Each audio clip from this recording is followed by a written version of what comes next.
Hello guys. Guys, आज मैं फिर से एक और बहुत ही शानदार बहुत ही बढ़िया वीडियो के साथ आया हूँ हमेशा की तरह। आज हम फिर से इंग्लिश ट्रांसलेशन सीखेंगे, देखेंगे कि जो हिंदी में लिखा हुआ है उसको इंग्लिश में कैसे लिखना है या कैसे बोलना है। और ये बहुत ही इंपॉर्टेंट वीडियो है जो मैं डाल रहा हूँ, तो चैनल को सब्सक्राइब जरूर करें दोस्तों, और लाइक करें, शेयर भी कर दें जिससे दूसरों का भी भला हो जाए।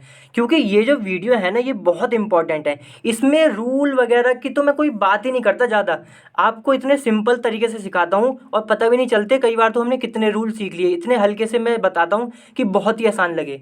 इसलिए ये वीडियो ज़रूर देखें, पूरी देखें, तभी आप इंग्लिश सीख पाएंगे। तो चलिए दोस्तों, आज की वीडियो हम शुरू करते हैं। तो देखिए, सबसे पहली लाइन जो लिखी है इसको हम पढ़ेंगे, फिर इसको इंग्लिश में ट्रांसलेट करेंगे और देखेंगे कि इसको इंग्लिश में कैसे लिखना है या कैसे बोलना है। ठीक है, तो देखिए सबसे पहले लिखा हुआ है अतीक अहमद कौन था। अब इसको कैसे लिखेंगे इंग्लिश में, देखो इसको लिखेंगे ऐसे। सबसे पहले लिखेंगे हु वॉज अतीक, यहाँ से ये थोड़ा गलत हो गया, यहाँ पे अतीक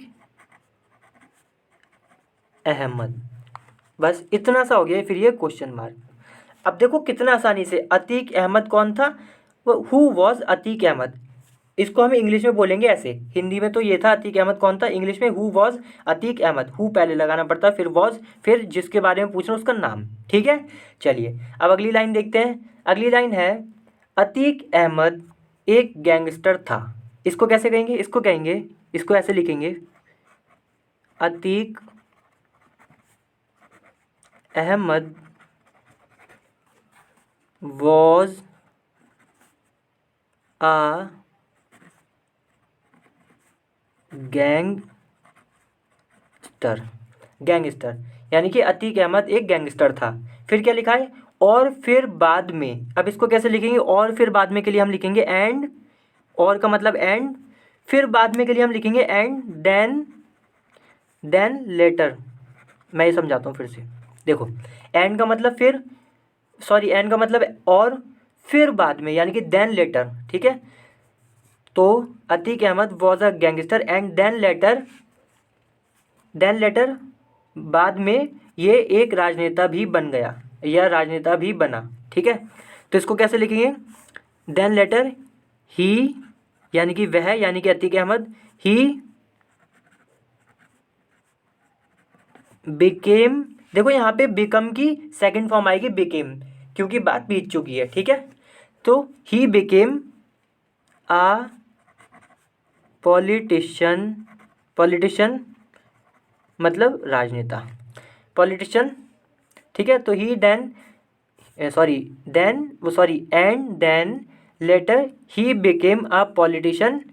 अब यहाँ पे देखो, हम यहाँ पे या तो यहाँ पे ऑल्सो लगा सकते थे बी के लिए, ही ऑल्सो बिकम अ, यानी कि ये राजनेता भी बना, या फिर हम सबसे बढ़िया एंड में लगाएंगे एज वेल। इसका मतलब है कि ये राजनेता भी बना, गैंगस्टर था, राजनेता भी बना। ठीक है, चलिए जी, ये बात हो गई यहाँ तक। फिर है, फिर लिखा है इसके खिलाफ 160 से ज़्यादा आपराधिक मुकदमे दर्ज थे। इसे कैसे लिखेंगे, इसे लिखेंगे मोर देन, हम ऐसे चालू करते हैं 160 से ज़्यादा, या तो यहाँ से शुरू कर दो या फिर ऐसे कर दो, इसके खिलाफ। इसके खिलाफ के लिए अगेंस्ट हिम, इसके के लिए हिम यानी कि इसकी बात हो रही है ना, इसलिए तो इसके खिलाफ यानी कि अगेंस्ट हिम। अब 160 से ज़्यादा यानी कि मोर देन लगाना पड़ेगा यहाँ पे, मोर देन, क्योंकि ज़्यादा की जब बात होती है मोर देन लगाते हैं। 160 से ज़्यादा, मोर देन 160। ठीक है, मोर देन 160 मुकदमे, कौन से, आपराधिक, यानी कि मोर देन 160 क्रिमिनल, आपराधिक को हम बोलते हैं क्रिमिनल, क्रिमिनल केसेस। ठीक है, मुकदमों का मतलब केसेस, तो क्रिमिनल केसेस वर रजिस्टर्ड। ये बहुत इंपॉर्टेंट है, ध्यान रखना। रजिस्टर्ड का मतलब कि दर्ज थे। ठीक है, यानी कि इसके खिलाफ थे। Against him more than 60 criminal cases were registered. ठीक है जी, ये भी हो गया। अगेंस्ट इसलिए लगाया, देखो मैं बताता हूँ।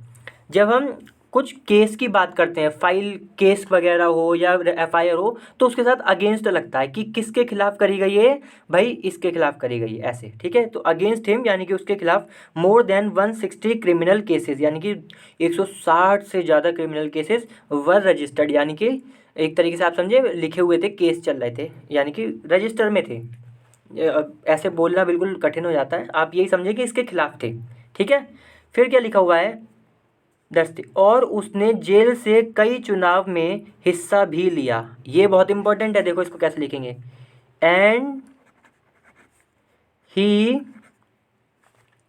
अब देखो हिस्सा लेने के लिए हम पार्टिसिपेट कहते हैं या टेक पार्ट कह देते हैं, तो हम पार्टिसिपेट यूज़ करते हैं, तो या फिर हम कॉम्पीट भी यूज़ कर सकते हैं, ये भी बहुत इंपॉर्टेंट है। चाहे चलो मैं कॉम्पीट करके दिखाता हूँ, और उसने हिस्सा हिस्सा लिया, चलो फिर पार्टिसिपेट ही करते हैं ना, कॉम्पीट छोड़ देते हैं, वो थोड़ा अलग फील देगा।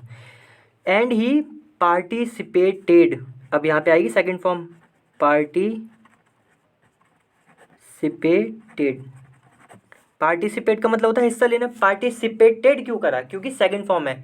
अब यहाँ पे सेकंड फॉर्म इसलिए ली गई है क्योंकि बात बीत चुकी है, हमेशा याद रखना जब बात बीत चुकी है तो हम सेकंड फॉर्म ले लेते हैं।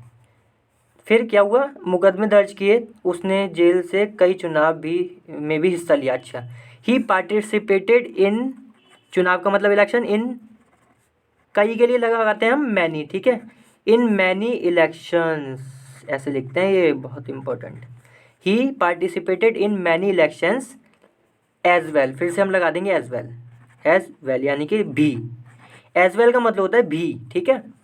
तो ही पार्टिसिपेटेड इन मैनी इलेक्शन, इसने हिस्सा लिया कई सारे इलेक्शंस में, जो चुनाव थे उसमें, मतलब लड़े, एज वेल यानी कि भी, यानी कि कई सारे चुनाव में भी लड़ा, ये हुआ इसका मतलब, ठीक है। तो देखो आज की वीडियो भी बहुत इंपॉर्टेंट थी और बहुत ही आसान थी, इसलिए मैं कहता हूँ कि ये जो वीडियो है ना, इनको मिस ना करें, इनको ये ना सोचे कि ये तो क्या है, ये ही तो वीडियो है जो आपको इंग्लिश सिखाएंगे, ठीक है।